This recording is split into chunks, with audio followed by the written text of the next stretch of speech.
Estamos de volta com os musicais e nós agora vamos buscar respostas para o nosso questionamento, para a nossa reflexão. No início, eu havia dito que a cada programa nós iríamos fazer eu com os meus convidados, fazermos um questionamento, uma reflexão sobre um determinado assunto que hoje envolve música. E o nosso tema de hoje é o seguinte: música, uma expressão artística apenas ou uma expressão comportamental? Esse é o questionamento que nós vamos fazer agora e vamos buscar respostas. Então, agradecer a presença de vocês mais uma vez e vamos então a nosso questionamento. Música é diversão. Música nos remete a um pensamento, a uma história, a lugares, a tempos passados, a algumas pessoas. Gerações inteiras foram embaladas pela música, a geração dos Beatles, dos Rolling Stones, Elvis Presley. E no Brasil nós temos grandes nomes da música que também marcaram época: Secos e Molhados, Mutantes, os bossa-novistas, tropicalistas e muitos outros, que a gente pode citar aqui, muitos. E temos aí os roqueiros, os sertanejos, os de raiz e agora o sertanejo universitário, que está sendo muito propagado, e pagodeiros e funkeiros. Então, a diversidade musical no nosso país é muito grande. E eu tenho uma pergunta para fazer a vocês. O que é MPB? É um questionamento inicial para responder ao nosso tema, que eu acredito que seja uma curiosidade dos nossos amigos lá de casa, entender o que é essa MPB.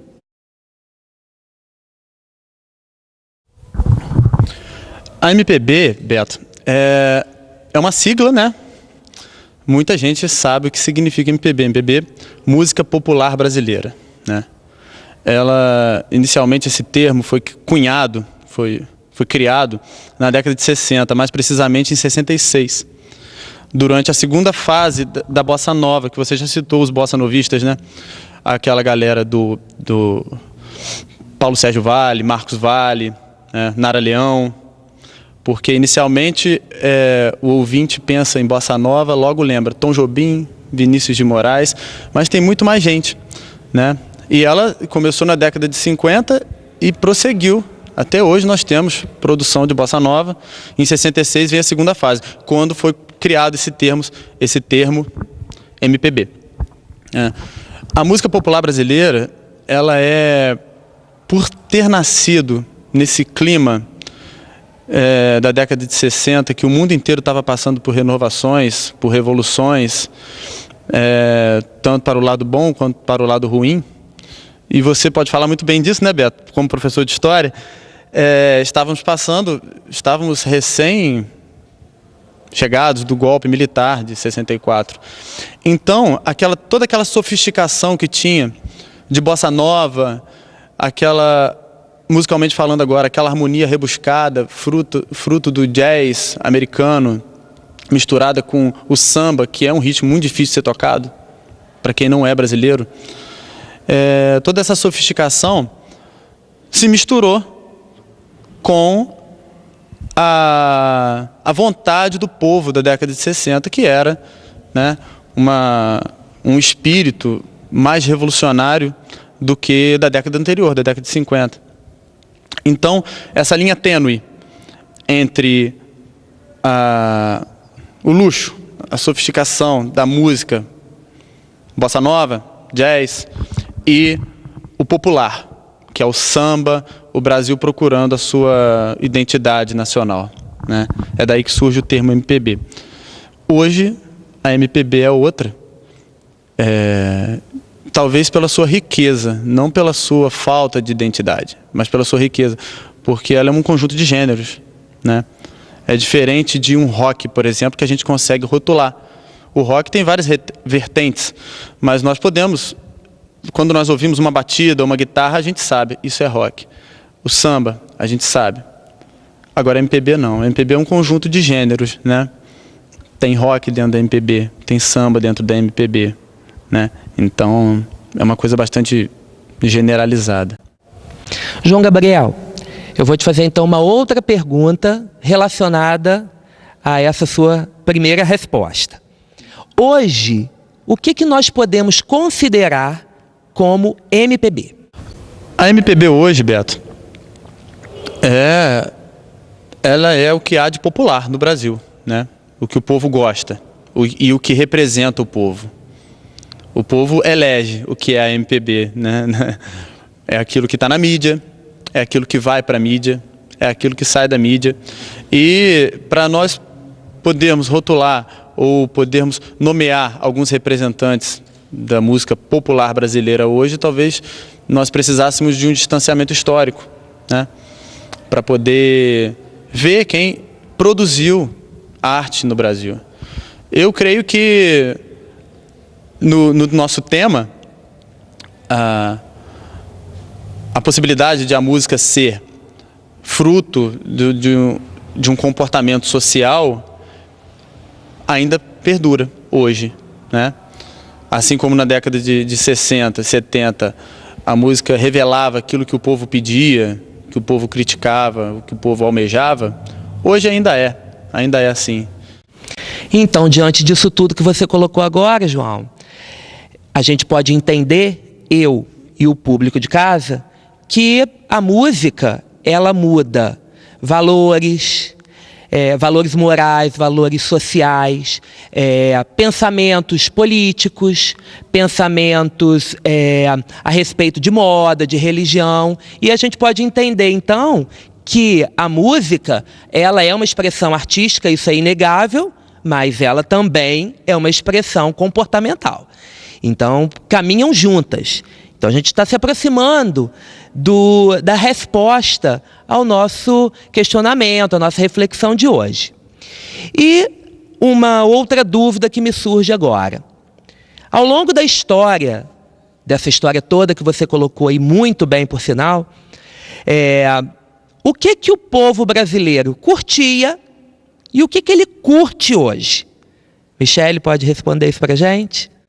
Então, Beto, eu acredito que realmente essa questão da música, né, está influenciando muito a questão do comportamento humano, não só do brasileiro, como em qualquer parte, né, do mundo, mas porque hoje em dia as informações que a gente tem de mídia são muito fortes, né? Então, nossas crianças, adolescentes têm muita informação visual, muita informação que eu acho importante, acho bacana, mas acho que isso deveria ser revisto de alguma forma, né, para não se perder a questão cultural também, né? Porque assim como em qualquer lugar, né, a música tem a questão da cultura, a questão do estudo, né, de onde ela veio. E eu acredito, assim, que não sou contra nenhum estilo, nenhum gênero musical, mas eu acho que para você dar uma opinião, formar uma opinião de o que você gosta ou deixa de gostar, você tem que ter essa oferta, né? Você tem que conhecer. E hoje em dia, apesar de muita informação, a mídia às vezes foca muito em um tipo só de informação. E se você me permite fazer uma intervenção, Michele, tem que ser oferecido, né, a boa música. E há muitos artistas que não aparecem e a vida inteira foi assim. Me lembro, por exemplo, do Tom Zé, já foi citado aqui a época em que ele produziu a sua música, e a sua música é um bom exemplo, Beto, de música que reflete comportamento, né? E, aliás, a arte como um todo é sempre reflexo social, reflexo daquilo que acontece na sociedade. Por mais dadaísta que ela seja, por parecer sem nexo, talvez a falta de nexo seja um reflexo da sociedade de uma época. E o Tom Zé é assim, ele sempre foi marginal, está sempre à margem disso que Michele chama de mídia, né? Ele entrou na música brasileira pela porta dos fundos, ele mesmo diz isso, né? Numa entrevista que eu assisti uma vez num programa que ele foi. Então, João Gabriel, nós podemos, diante de tudo que você está colocando para a gente aqui, entender que, por exemplo, o funk é uma boa representação da música como comportamento. Pelo que a gente tem visto hoje, né? Michele falou do adolescente, do jovem, que curte, da galera que acha interessante, que dança. Então, a gente entende o funk como uma expressão de comportamento ligado à música muito forte. E aí a gente vai fazer uma brincadeira.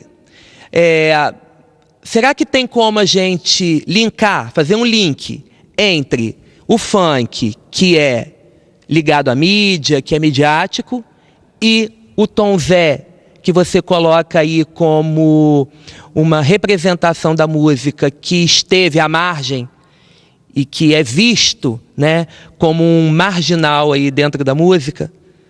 Será que tem como a gente fazer esse link? A palavra marginal ela é engraçada, né? Ela tem várias acepções. Já foi até deturpado, né? Mas marginal também é aquilo que está à margem, artisticamente, da mídia, né? Nós tínhamos os poetas marginais, por exemplo, dessa mesma época da MPB. O Zé Paulo Paes, por exemplo, dizia que cultura é tudo aquilo que a gente esquece depois que acaba de ler.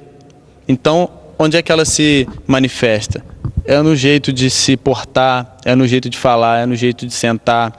Então, tudo que a gente consome muda a gente por dentro, né? Tá aí o comportamento da arte, onde é que entra.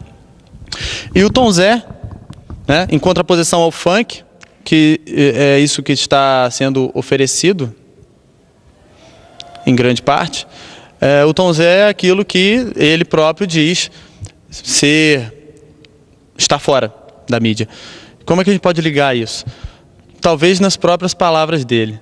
O Tom Zé faz uma brincadeira, que ele diz que o funk, Beto, é microtonal, meta-refrão e plurissemiótico. O que é isso? Por que o funk é microtonal? Ele pega um funk carioca, famoso, e ele percebe, ele fez uma análise concreta e real, que no refrão desse funk, o funk se chama Tô Ficando Atoladinha. Ele percebeu que no refrão do funk há um intervalo menor do que o intervalo permitido na música ocidental. Quando o Papa Gregório I instituiu o canto gregoriano, né, há muito tempo atrás, ele reduziu ou definiu como o menor intervalo da música o semitom. O semitom, por exemplo, entre dó e ré você tem um dó sustenido, ou ré bemol. São dois nomes para uma mesma nota, na música ocidental. E o Tom Zé percebeu que o Tô Ficando Atoladinho, do MC Serginho, tem um intervalo menor, por isso que ele chama de microtonal. Ele vai subindo o refrão, que eu não vou brindá-los cantando, porque eu não sou um grande intérprete do gênero, mas um intervalo menor do que um semitom, que é o permitido na música ocidental. Então ele faz uma coisa inédita, uma coisa que só tem em música árabe, em música oriental, né? E por que meta-refrão? É um refrão meta, é um refrão que se volta para si mesmo. Quando você escuta Tô Ficando Atoladinha, você não pensa em outro refrão, você não lembra de outra música. A música remete a ela mesma. É diferente, por exemplo, de outras canções que a gente escuta que tem um assunto, tem um tema. Nós temos um tema no programa que é fora dele, é a música. O Tô Ficando Atoladinha, para o Tom Zé, numa análise dele, o tema é a própria música, então é meta. E por que plurissemiótico? porque estou ficando atoladinha. Para uma criança pequena é uma coisa, para um adulto é outra. Então ele faz uma junção de palavras que faz com que o ouvinte tenha várias leituras, né? O Tom Zé faz essa análise. Então ele liga, é um cara da margem, que está à margem, midiaticamente falando, analisando uma coisa que é oferecida o tempo todo para os nossos jovens, né? Será que MC Serginho pensou nisso quando compôs? Isso tudo pode parecer muito louco, mas é muito interessante a sua visão amparada na visão do Tom Zé. E, assim, o público em casa, te garanto uma coisa, está questionando, está refletindo sobre tudo que ele tem visto, sobre tudo que ele tem vivenciado aí na mídia e tudo que ele não conhece fora da mídia. E eu, antes dos nossos patrocinadores, antes do nosso intervalo, mais uma vez eu quero solicitar, não só eu, como tenho certeza que o público de casa também, mais uma canção dos musicais.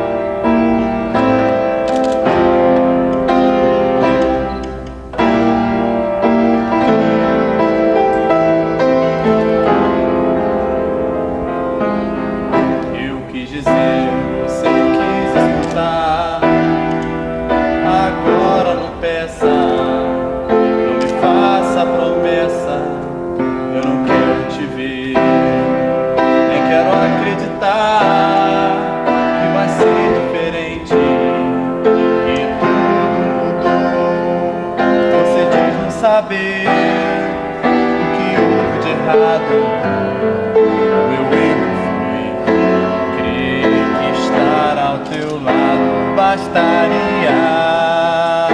Ah, meu Deus, era tudo que eu queria.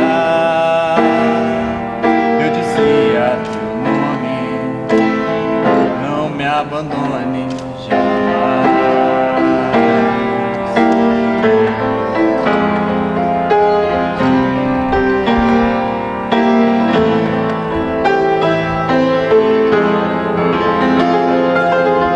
Mesmo querendo